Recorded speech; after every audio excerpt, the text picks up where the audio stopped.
Hello, internets. This is BoneCarlos coming to you live from Neo Planet S to bring you another StarCraft 2 commentary. With me, as always, is my partner in crime, Nav. How you doing over there, buddy?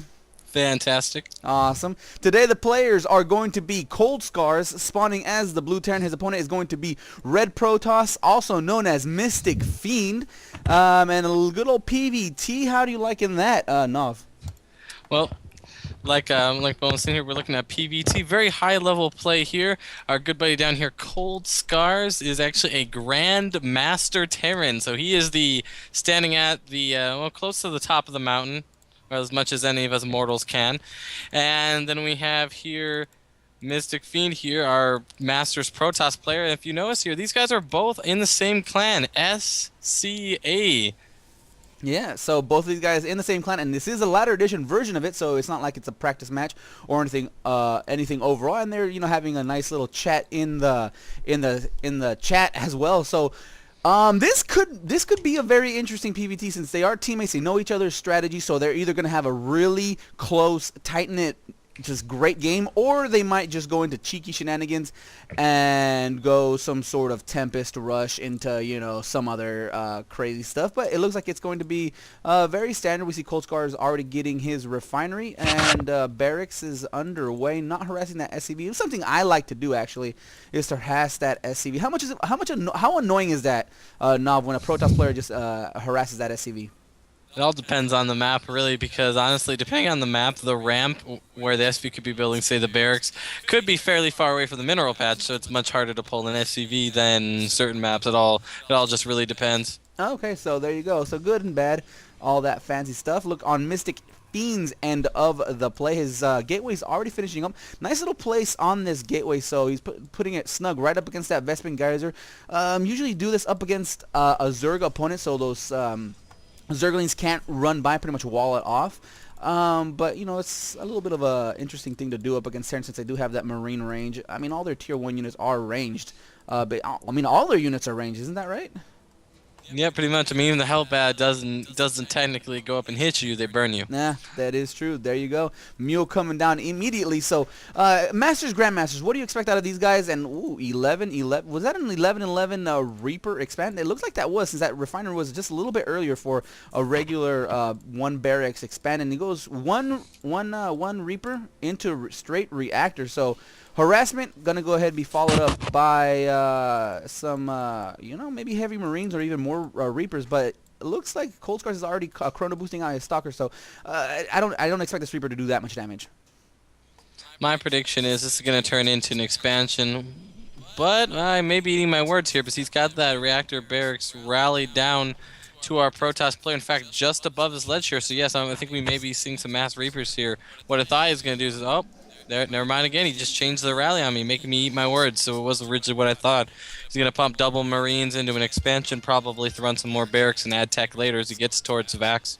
Yeah, so there you go. The command center does pop down. So I mean, this is just a very standard opening with a little bit of a twist. Usually, if it's a gasless expand, it's zero gas, obviously, into a bunker at the front. A couple of just barracks pumping out Marines, fill up the bunker, and expand. I actually like this little Reaper opening since for two reasons. If you get lucky, you can get a couple of a probe kill here and there maybe, or you just get a lot more scouting information than the gases opening. Since the gases opening from a Terran is pretty much you're basically building blind aside from that SCV that scouts at the beginning of the match.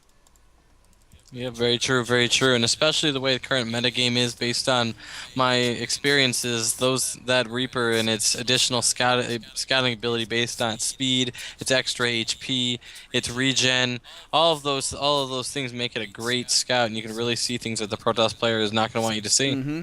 And seeing as there are teammates, chrono boosting out that Stalker might have been kind of awkward, especially without having an initial Zealot to push out. But the fact that there are teammates more than likely made me believe that the Stalker, that ColdScars uses this Reaper opening a lot. Mysticfiend just blindly chrono boosted out that Stalker, and that's pretty much what negated a lot of that scouting information, or maybe possibly even a probe kill.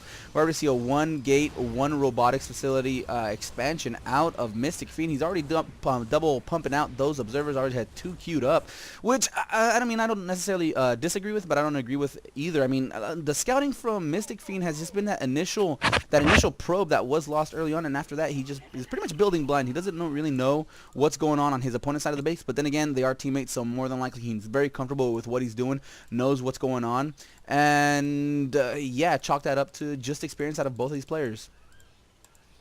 Yep, and the Reaper did unfortunately go down there. Kind of wasn't paying attention to it, and it got popped here. It almost got a sentry a little while ago, but close is no cigar here. Both players are just pretty much just macroing up right now. Double gas from our Protoss player here fairly early on to having that second base.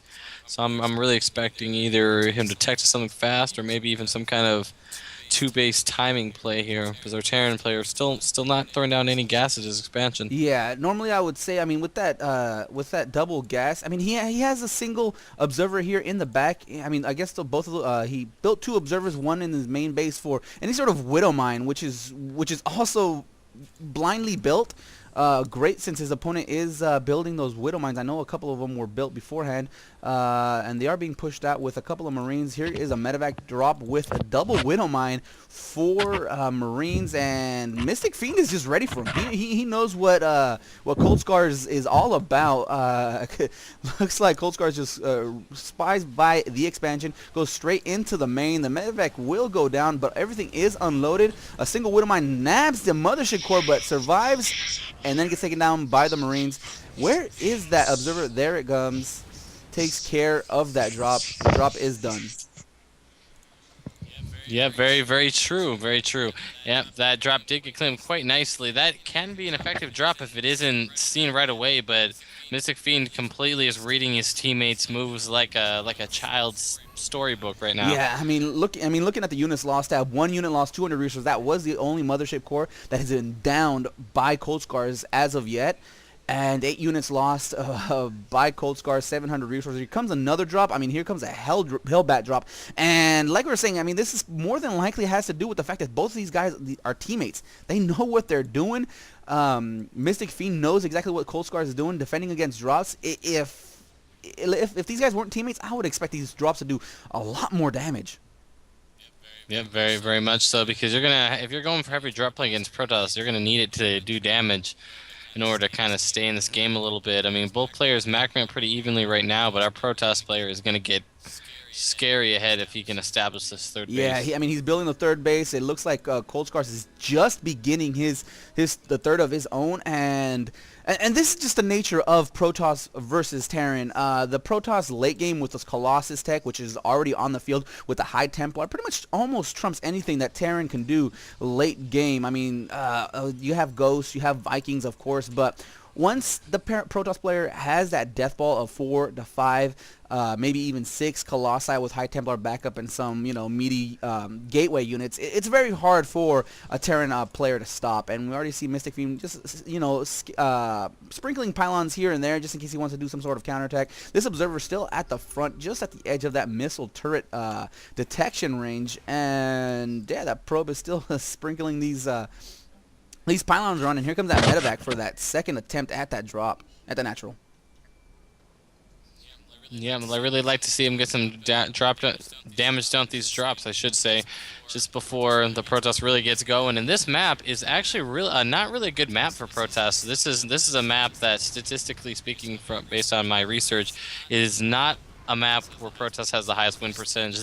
The third base is really far away from the natural, so you can really abuse multi-drops if the Protoss isn't properly ready for them. But that's not to say it's impossible. I mean, that photon overcharge alone could really, really help out in defending these multiple expansions, especially how spread out they are. Yeah, and then the way Mysticfiend is able to defend right now with just 3 suckers. I mean, he defended that third drop, or that second drop at his natural expansion quite easily, mopped them up. No damage was done. I shouldn't say no damage. It looks like 3 workers were killed. It looks like a 4th. Scouting probe was killed finally, and it looks like a single Marine finally scouted off this single pylon. So this force of Mysticfiend is quite nice. 2 Colossi. I don't know if Extended Thermal Lance is done quite yet, but oh, these medevacs. Oh, these medevacs. 1 goes down. It looks like he didn't manage to get a second one, but a little bit of a miss rally there, misclick by ColdScars really much cost him that attack right there. We got 1 medevac down to about yellow health, so like I was saying, this Marine Marauder force with medevac backup, I don't think it's going to do much, especially against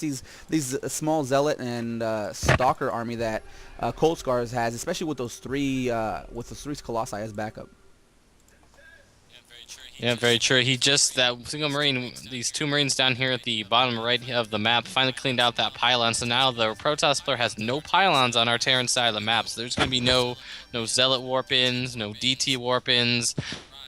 Primes is essentially our blue Terran player, GoldScar, has complete control of his side of the map and has his third base up. I'd really like to see him grab those 2 double gas in his third here to kind of start competing with that very impressive gas bank of our Protoss player. 1100, 1200, it's still climbing, and I'm interested to see that the buildings that that Mysticfiend has is quite low for 3 bases. I mean, he has 1, 2, 3 warp gates and a single robotics facility, 2 more here, so that brings the total up to 5 warp gates and a single robotics facility sprinkled around 3 bases.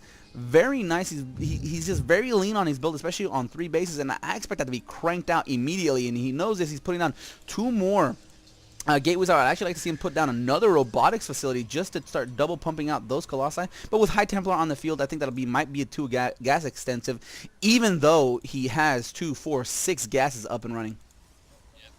Yep, that magical time where 3 bases are up and running saturated, and that's what, to me, where the fun really begins. Especially when the harvester count is about equal. I mean, the Protoss is ahead, but the powers of those OP mules are just there, keeping up with those harvester advantage of Mysticfiend. And now both players are just, there's a bit of a lull in the action. Both players are just trying to get their tech advantage, and that early expansion by Mysticfiend is clearly paying off. I mean, he's floating almost 1,000 minerals and gas versus about 400, 200 of ColdScars. So this is going to be very interesting. A large Marine Marauder with Hellbat backup, and again, looks like the Viking count is getting quite high, but the Marine medevac count is just 3, so that's a little bit low. If those medevacs get taken out, then this is going to have no chance, especially if those Psionic Storms land from those High Templar that Mysticfiend is able to amass.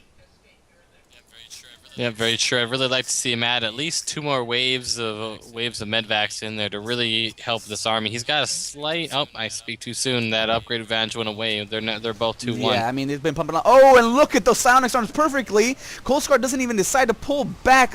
Looking like a time bomb Psionic Storm combination with force fields. Oh man. That's just brutal to see that Bio Army just melt to those combination of spells that Mysticfiend has in his pocket, and ColdScar just has no choice but to retreat. Those were just beautiful spells laid out perfectly. Psionic Storms, Time Bombs, the Force Fields locking them in place. Man, that was brutal.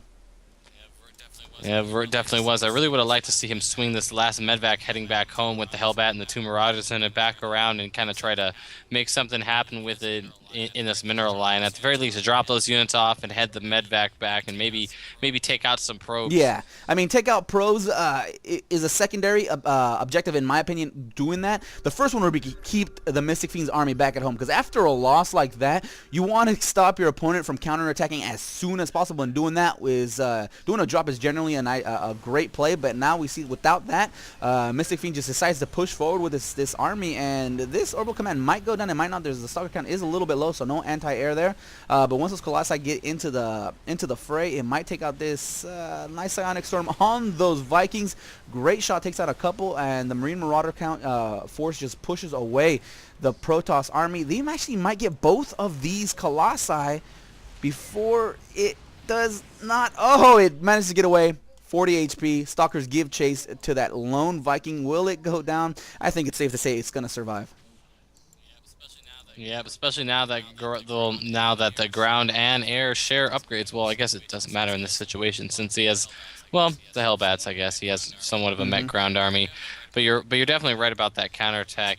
Otherwise, he would have been able to keep mining at that base, maybe even throw down those other 2 gases right now. But he's just sticking on 4 gases. He's been on 4 gases and for quite a while now. And here comes another little push by Mysticfiend. Zealots charge forward. The Psionic Storm manages to catch a few of those armies, and boom! There goes that money shot. Managed to get a huge clump. I would actually like to see him put a couple of Psionic Storms behind the army, giving them a little bit of a hesitancy to pull back. You want to put Psionic Storms at the back first, and then at the front. pretty much to catch your opponent from that retreating action that ColdScar is actually doing at the moment. More Psionic Storms are being laid down. Another couple of money shots. Medevac support is very much pretty much gone. There's only a couple healing units as they retreat left and right, and it's a little bit of an interesting back and forth. Miss ColdScar is going to go ahead and scan the upper ground, see exactly what's going on, and says that army, it looks like he could take it, but with money Psionic Storms, you don't just want to blindly rush into that. Yep, he's got at least he's got a lot of storms at his disposal, at least another half dozen from the original Templars, and then the more he brought, yeah, he's got more than enough storms. Looking at the unit count, I'm sorry to interrupt, but he's got 14 High Templar on the field right now. Wow.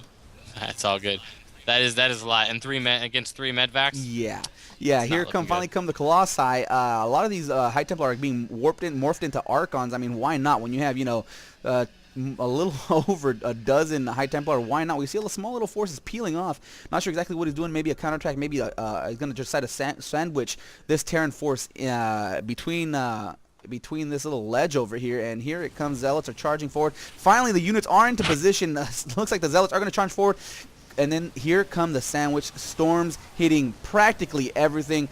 High Templar are moving forward, catching squads of Terran forces in between the two Protoss armies, and storms are still just being put down, and nothing really ColdScars can do. He finally goes down under 100 supply. There it is, game over.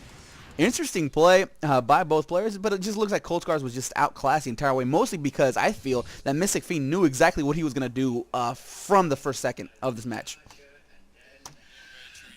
Yeah, very true. You read him like a book the entire time. I'm really chalking this up to ColdScar. Even mentioned earlier in this game his frustrations at the difficulty he's been having at ladder lately, and that I feel like that kind of showed here a little bit. He had a third base established kind of around the time our Protest player did, but he never grabbed the fourth, the fifth, and the sixth gas, which could have allowed him to further his stack, maybe mix in some ghosts, which we never saw in this game. Gets to get that Mobius reactor, get that cloak up. Who knows? Maybe even feel really zesty and throw down a couple nukes. I mean, the observer count was fairly low, and being nuking one area, dropping another, and kind of pushing at their main, maybe with your main army. A three-prong assault could really stretch the Protoss thin, and especially on this kind of map where that's their main weakness. So that was it for this replay. I hope you guys enjoyed it. If not, leave comments down below on what we could do to make this more enjoyable for you. If you have one of your own replays you'd like for us to cast, upload them to one of the major replay sites. Drop.sc is very popular. GG Tracker is getting up there as well. That's it for me. Nav, give me your war cry. Stapled, done, cut.